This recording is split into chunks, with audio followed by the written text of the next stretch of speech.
Greetings, global game changers. I'm Bob Para, your elite level business strategist and consultant. You know, in the world of business, some see numbers while others see opportunities. And today, we're here to square them all away. And I'm Christina Cohen, your dedicated business coach with an extensive background in marketing and advertising. Together, we're going to navigate through the intricacies of the business realm and unlocking potentials and pushing boundaries. So, whether you're a budding entrepreneur or an established mogul, get ready to multiply your success on the 1111 Squared Show. Let's dive right in, shall we?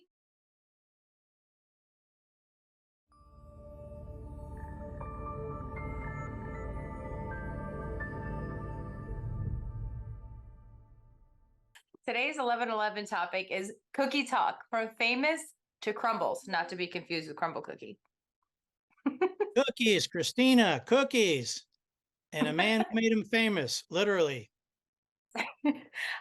We're talking about Wally Amos, the legend behind famous Amos cookies. That's right, Christina. Before we dive into that delicious story, why did the cookie cry, Christina? I don't know, Bob. Why did the cookie cry?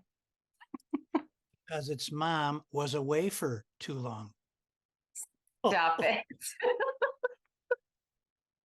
Good one. All right, but let's go back to Wally. All right. We stumbled across this article written by Jessica Rotondi, and she wrote The Famous Amos, The Rise and Fall of the Cookie Empire, right? So we learned a little bit about Wally in that article.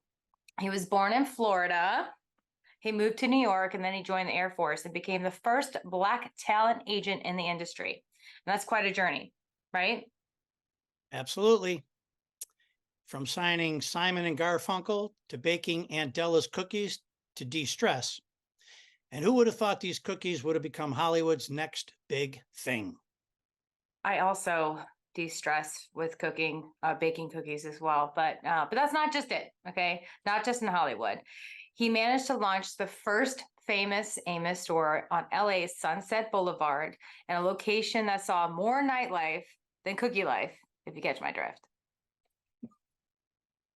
Indeed. Who knew that a location near a strip joint would be a gold mine for gourmet cookies? Well, Wally did. And it wasn't just about cookies. It was about his family, his son Sean ringing up customers, his brand backed up the celebrity investors, and it was a fairy tale story, really. You know, until competition rose and crumbled the cookie empire. But Christina, why did the cookie go to the hospital? Oh my gosh. Not another one. Hmm? Why? Why did the cookie go to the hospital? Because it felt crummy.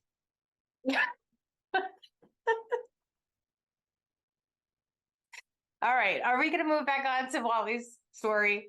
Because it does get a little crummy too, just to kind of go with the pun with that. So I did not know this, but after all the success, he faced a massive business challenge, right? You know, that's absolutely true. His son Sean once mentioned that his dad wasn't a businessman. He said he was an amazing marketeer.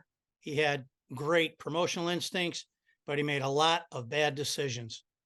You know, it's crucial for an entrepreneur to have both marketing and business acumen. Yeah. And mentorship. Someone to guide, to warn, and advise them. Maybe somebody like you. Or a coach like you, Christina. Wally's story emphasizes the significance of mentorship and marketing in preventing catastrophic losses. Selling his company only to find out that he sold his future along with it. That's heartbreaking. It really is, actually. He never really did give up. From facing bankruptcy with Uncle No Name to acting as a spokesman for his own brand to launching the Cookie Kahuna at age 80. That's resilience. You know, his story isn't just about cookies or business. It's really one of tenacity and resilience and the will to bounce back no matter how many times you crumble. Yeah. And educating oneself, Wally, a high school dropout, later became an advocate for literacy and was even honored with the National Literacy Honors Award. You know, I wanted to mention to our audience, Christina, that I actually met Wally several times in person, got a chance to talk with him and get to know him. When I Did lived in you? Kailua, Hawaii for a number of years, that's where I met Wally. He was living there at the time.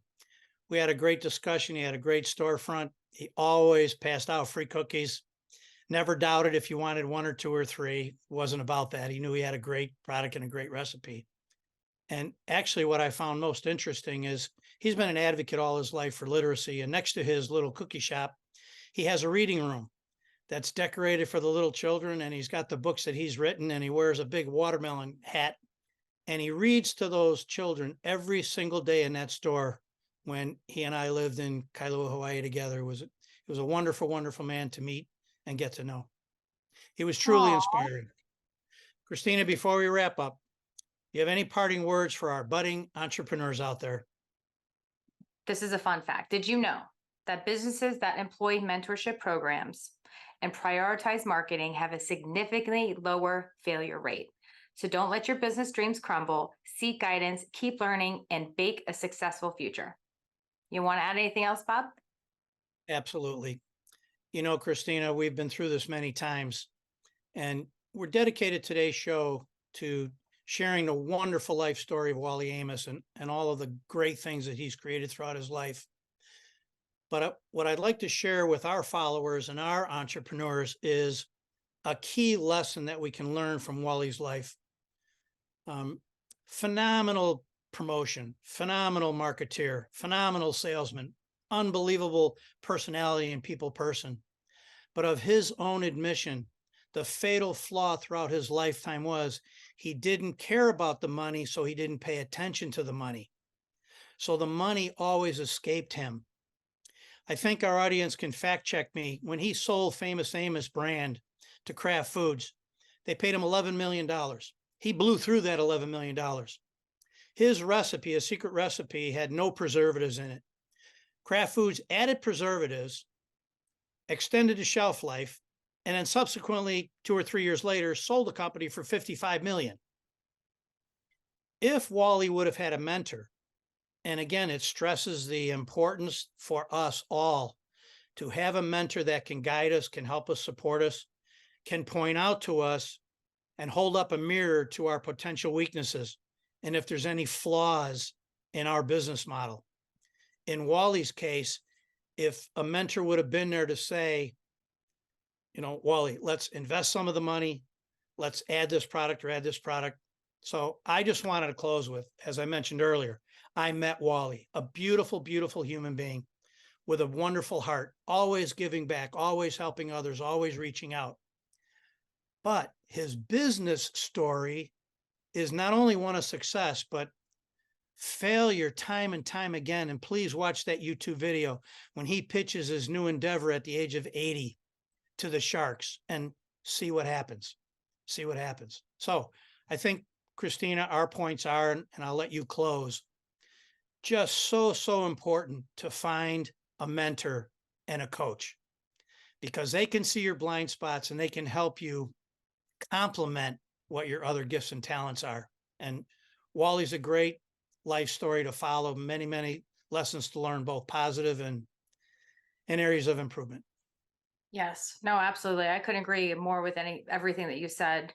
But you're correct. Coaches and mentors, they're there to be the flashlight to be able to help shed some light on some of the shadows that you have in your life and your business. Sometimes we are our own worst enemies and we get in our own way. So this is where some accountability will come in to help save, salvage, and obviously be on track with your future goals for what your business needs are. So thank you so much. I had a lot of fun today. I think, if we could find another cookie story soon, I think we'd all enjoy that. As always, we encourage our followers and our listeners to give us feedback. If you found this interesting and if you found it fun and you have other ideas that Christina and I can share and help you and support you, please let us know. Have a beautiful day. Bye, Levin.